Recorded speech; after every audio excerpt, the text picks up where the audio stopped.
আসসালামু আলাইকুম। Lifestyle with বউ শাশুড়ি পেজের পক্ষ থেকে স্বাগতম জানাচ্ছি।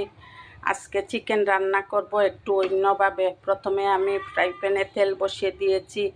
এখন পেঁয়াজ কুচি, আদা কুচি, কাঠবাদাম ও বাদাম, কি যেন মুখ দিয়ে আসতেছে না, আচ্ছা যাই হোক, আপনারা দেখতেছেন তো, আর রসুন কুচি এই দিয়ে দিলাম। এখন মনে হয়েছে কাঠবাদামের সাথে কাজু বাদাম। এখন খুব ভালো করে এগুলা ভেজে নিব। একটু লবণ দিতে হবে এবং টমেটো কুচি ও লাল মরিচ, শুকনো লাল মরিচ দিয়ে দিলাম। এগুলো একটু ভালো করে ভেজে ঠান্ডা করে ব্লেন্ড করে নিব।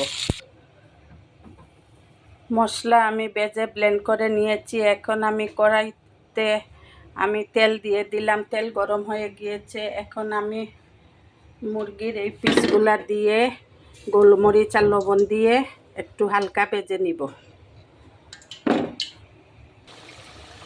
মুরগি আমার অনেকাংশে ভাজা হয়ে গিয়েছে। এখন আমি পেঁয়াজ কুচি দিয়ে আরও ভেজে নিব। এখন আমি মাংসের পরিমাণ মতো হলুদ গুঁড়ো, মরিচ গুঁড়ো ও ধনিয়ার গুঁড়ো দিয়ে দিব।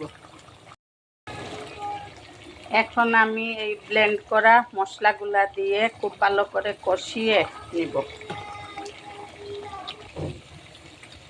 এখন মাংস সিদ্ধ হওয়ার জন্য একটু পানি দিয়ে দিব।